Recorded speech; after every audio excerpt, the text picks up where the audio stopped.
Welcome to another whiskey review. I am Eric, and what I got for you today, Johnnie Walker Green Label.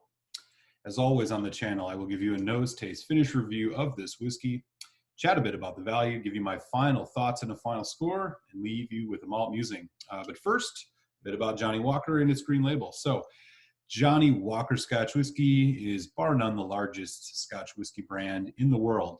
They are blenders, so all their whiskeys are blended malts. Basically what they do is they purchase single malt whiskey from other distilleries, blend it together into their own recipes, bottle it, and sell it.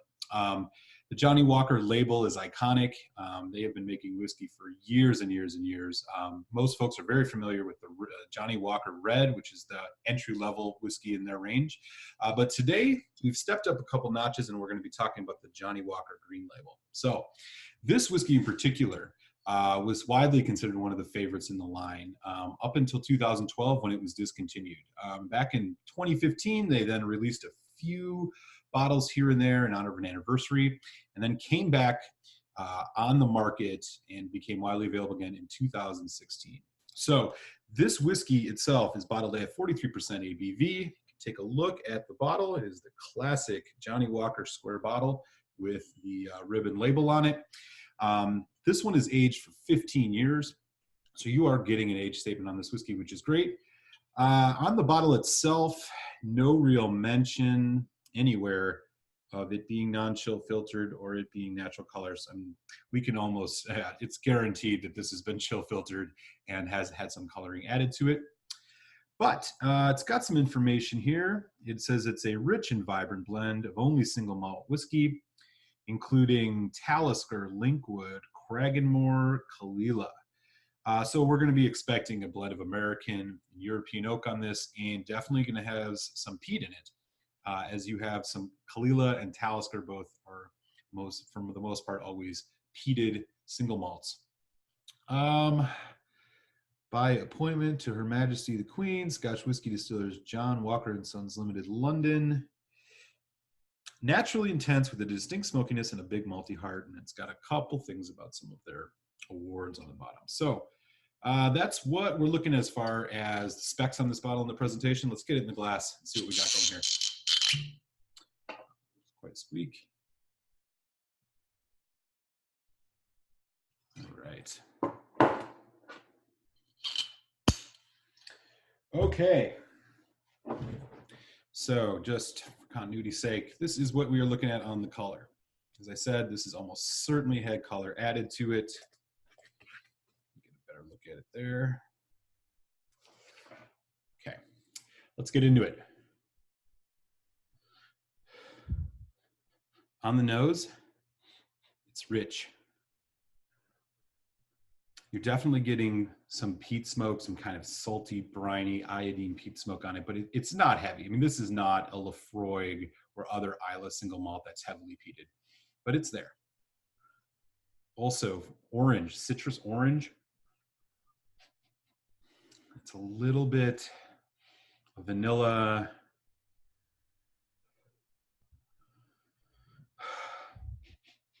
Maybe a little bit of lemon too. Some other fruit, apple. The orange is most dominant though.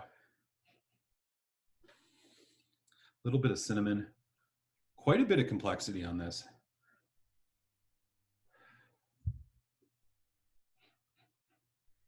Okay. A little bit of a cocoa too as well. And then yeah, just a little honey, a little bit more sweetness there. All right, let's give it a taste. Cilantro.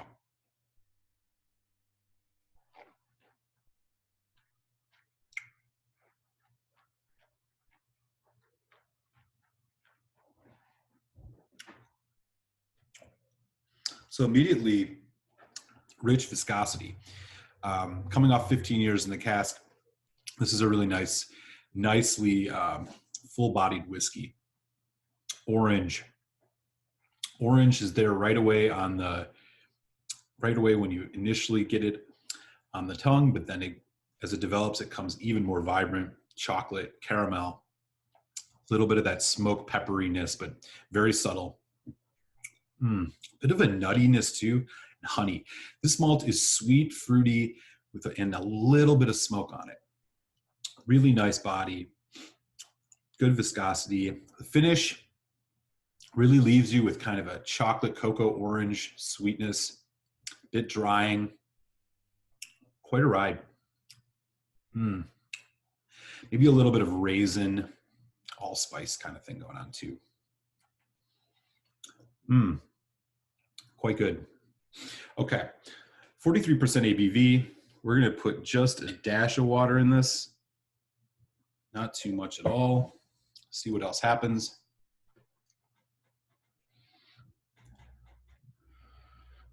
So with the addition of water on the nose, smoke steps back a bit. Lemon, lime, orange, malty, kind of a sweet barley malt. So you're getting kind of that kind of deep cereal note in it.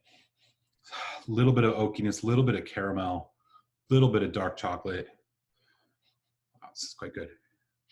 Quite good with the addition of water. It definitely brings out a bit more of that citrus.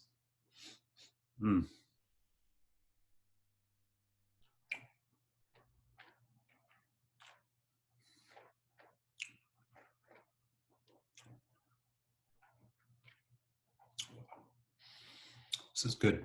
Really, really good. So again, the arrival is pretty much the same as before. Fruit forward sweet, that citrus note. As it develops, even with the addition of water, it's just a little bit more prominent with the lemon lime. You're still getting some of that vanilla, a bit of that kind of cocoa note, honey, again, orange, lemon lime. There's a little nuttiness too. I can't quite put my finger on what it is, but maybe like, I don't know, almond or something. Finish, a bit more cinnamon now with the addition of water, a bit more of those baking spices coming out. So the allspice is a little stronger, the cinnamon's a little stronger, but that still really long finish. This is a good whiskey. Okay. Still a bit drying too. Also, right on the end, a little bit of that kind of creamy vanilla.